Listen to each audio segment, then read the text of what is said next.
So what are these things, you may be wondering? Pippi's wondering. The first part of our recipe, one of the main ingredients, involves this, which is garlic.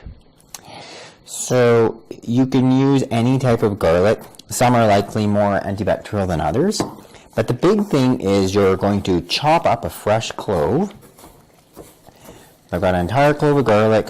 Pippi, I know, who likes to eat well, so probably consume the garlic. We're not going to give it to her early, although we could. In this instance, I'm going to concoct a little recipe and we're going to apply it topically. So the active ingredient in garlic, the ingredient that is the antibacterial, is called allicin. The big way that you can really release the allicin is you need to be crushing that fresh garlic. So I'm just going to crush it here with the side of the knife. Then we can know we can release that allicin and it can have its antibacterial properties.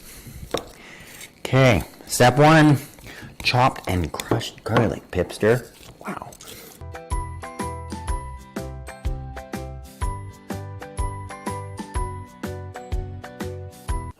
The next part of our recipe involves this.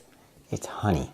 I prefer the darker, natural, organic honey, but any honey that you have on hand is antibacterial, but just use whatever you can. If you can get the organic, natural, locally sourced, that's ideal. If you can't, so be it, use what you have. Somebody's getting excited about the potential for something they think they can eat. We are going to take about 1 tablespoon of the honey. Yes, Pippi, you're going to have some of that, but not right away. Pipster, hey, and Pippi, no. My demonstration dog is wanting to eat my recipe. Too soon? It's not cooked yet. So we've got about, we've got about a tablespoon of the honey. I don't know what you just had. I think Pippi just took a little bit of garlic. That changed your mind. And I've got about a teaspoon of some warm water we're going to mix in there. So we've got our tablespoon of honey, a teaspoon of warm water.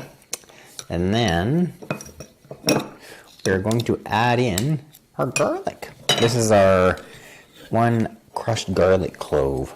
We're going to mix that in, Pippi. There is our antibacterial topical recipe. It's something that could also be given orally as well. So we're going to mix that up. And ideally, you're going to let that sit. I mean, you've got the allicin, which is the antibacterial component of the honey, that is slowly being dissolved into this honey concoction. And to get the full maximum benefit, ideally it's going to sit. You're going to make ahead of time, it's going to sit for a full 12 hours.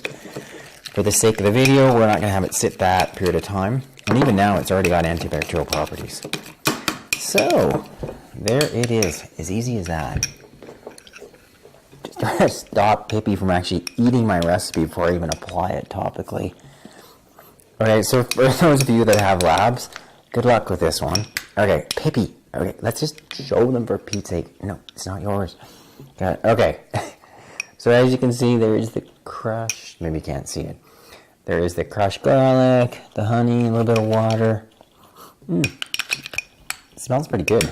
Pippi. Okay. So now we have this great little topical antibacterial recipe. We're going to try this out on you, Pippi. So if your dog, your cat, our example dog here, Pippi, or to have, say, partly pulled part of their nail and they've got a bit of a nail bed infection, this would be a great option to apply topically. Okay, without going for antibiotics.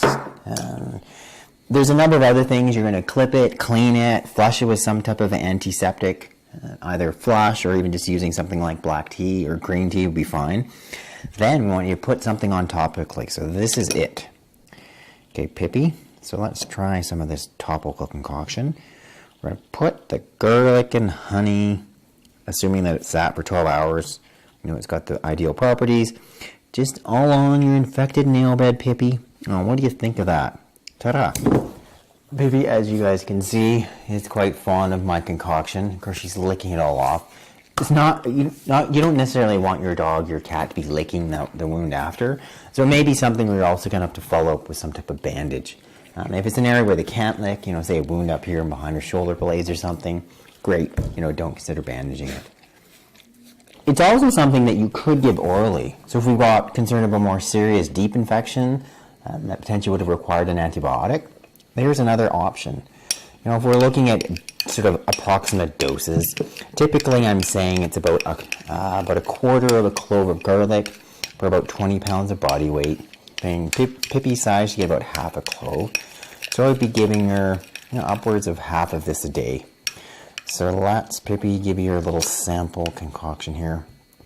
Okay, Pippi, you get to eat it. Oh my goodness. You're going to have honey garlic breath. God. Your owners must wonder when you come home, what have you got into? Wow. But you're going to be infection-free. Imaginary infection-free. All right, Pippi. See, how easy was that? So much less stressful than going to the vet. Thank you so much for watching this edition of Veterinary Secrets. I hope you found it helpful and potentially useful. If you've yet to do so, I encourage you to get a copy of my free book. You can click the link in the box below for more information.